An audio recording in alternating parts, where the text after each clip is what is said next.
Hey indie game fans, hope everyone is staying safe, but as always, plenty of good indie games to look forward to next month, with my top 10 picks starting with Ato.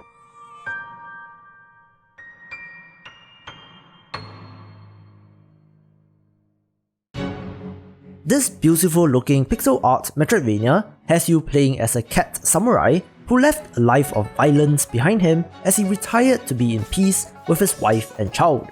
However, the child is taken, so it is Dad to the rescue.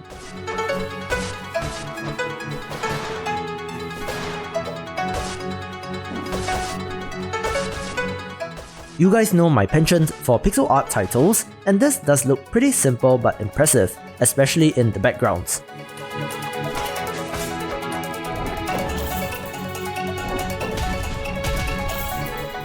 According to the developer, every combat encounter is an intense duel to the death, with parries, a downward bouncing attack, evasive maneuvers and more.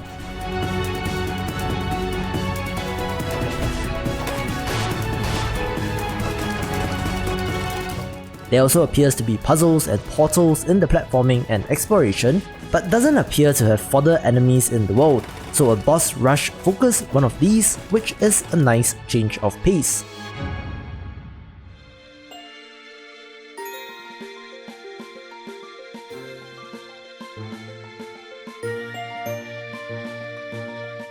This one has long been on my watch list, so happy to say that Wintermoor Tactics Club is finally releasing next month.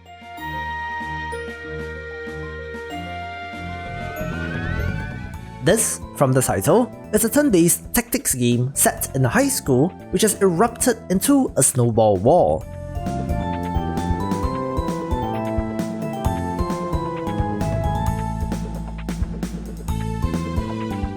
Somehow reality has been changed and there appears to be fantasy monsters in this, with 7 playable characters, dozens of upgrades and rival clubs to battle with.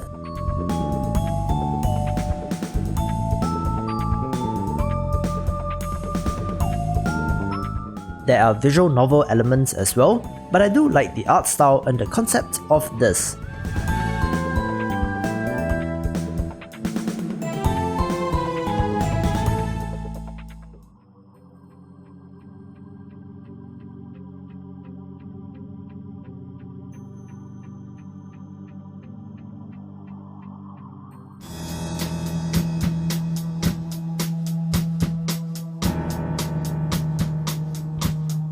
I believe that I first saw Bone Apetit on Reddit, where the solo developer was sharing some GIFs, and boy, was it popular.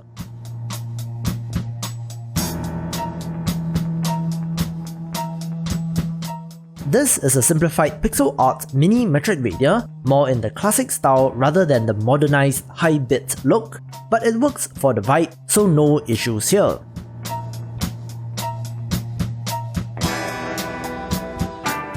There are 20 weapons, a shield, magic, armor, power-ups and more, but as a fan of the genre, pretty curious about this.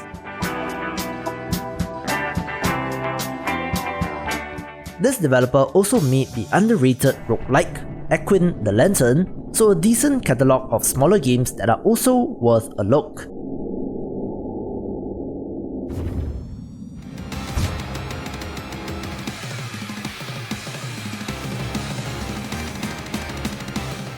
On the surface, Jet Lancer does very much look like Love Rousers or even Galaxy to some extent, but hey, since I enjoy the occasional one of these, no complaints from me.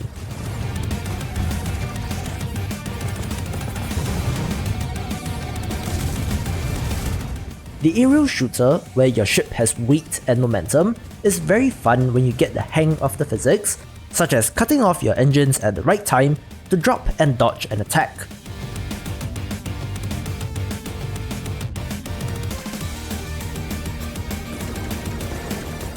While you have to deal with sky pirates on a daily basis, you are also called upon to tackle giant robots besieging the city, so certainly seems very anime.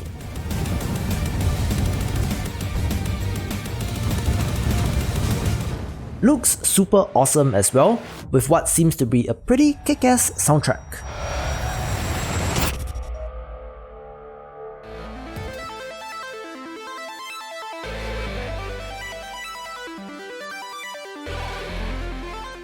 The long-awaited pixel art point-and-click title, Virtual Verse, is also coming out, and this one, unsurprisingly, has been featured a couple of times on the channel due to the look.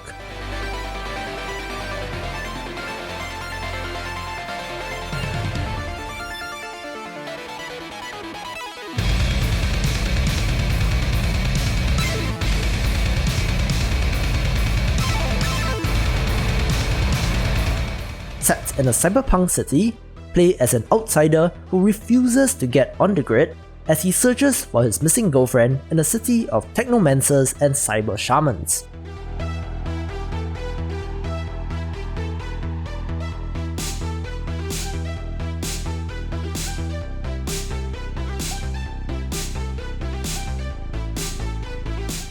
From what I have seen, this is really quite the classically designed point-and-click adventure game, but given how good the art looks, a no-brainer for this list.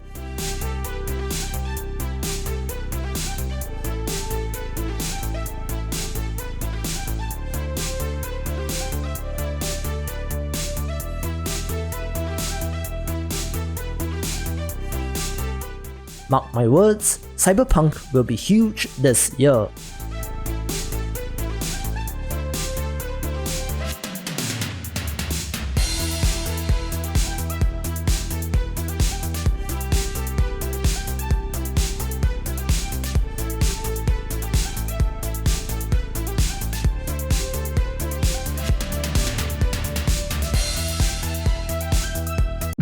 Just a quick note, if you are new here and enjoyed the video so far, be sure to subscribe and check out the Discord channel while you are at it. Here's to more indie gaming coverage, so back to the video.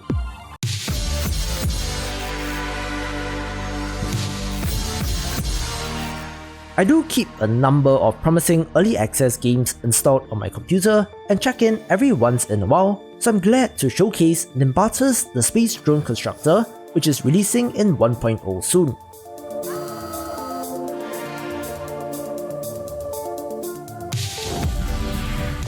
This highly giftable game has you constructing drones to dig into planets, where, like many other sandbox construction games that came before it, the fun is coming up with designs that are uniquely yours, and if that fails, there's always user content to check out.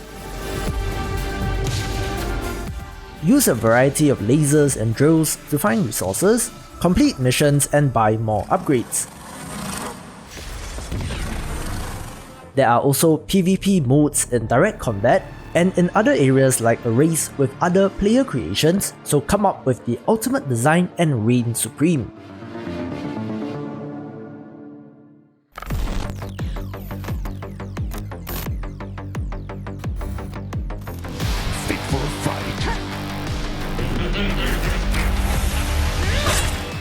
Like a Hydra, for every early access game that fully releases, there are 5 more that pop up in its place, but definitely don't sleep on Hexity.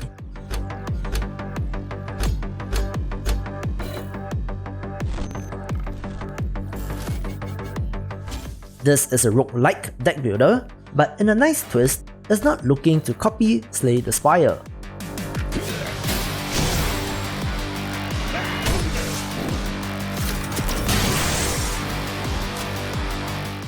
This has its own unique combat system about placing cards into slots and hacking them to add modifiers, with a real stylish cyberpunk theme and wonderful character and enemy designs.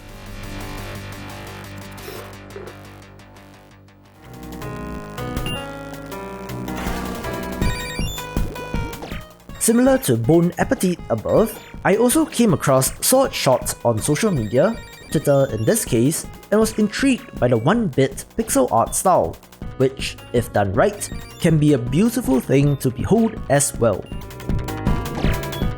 This is a rhythm or timing game of sorts, where you need to fire projectiles at the right time to slip through the guard of your enemies, with special power-ups as well.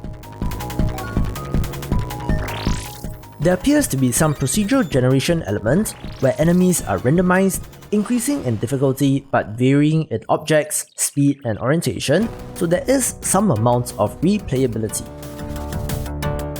Somehow there's also a story to all of this which intrigues me, so a curiosity for sure.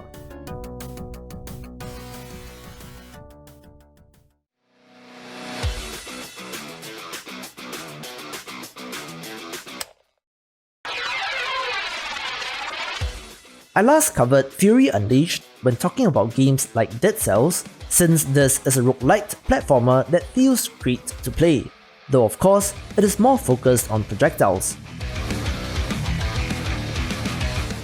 As the trailer shows, this game has certainly come a long way from conception to release, spending 3 years in early access and even longer prior to that in development.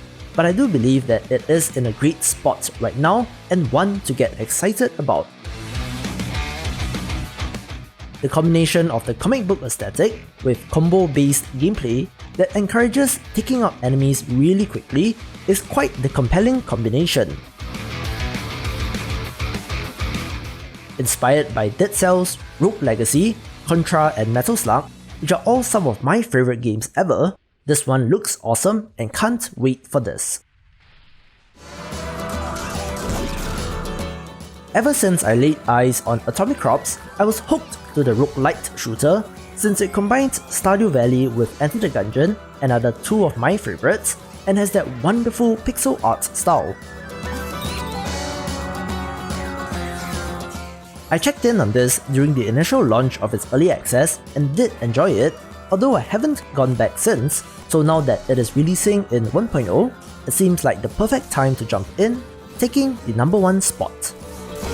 If you enjoyed the video, why not share it with a friend? Check out even more great indie gaming videos, and in this current climate, stay safe and I will see you after the jump.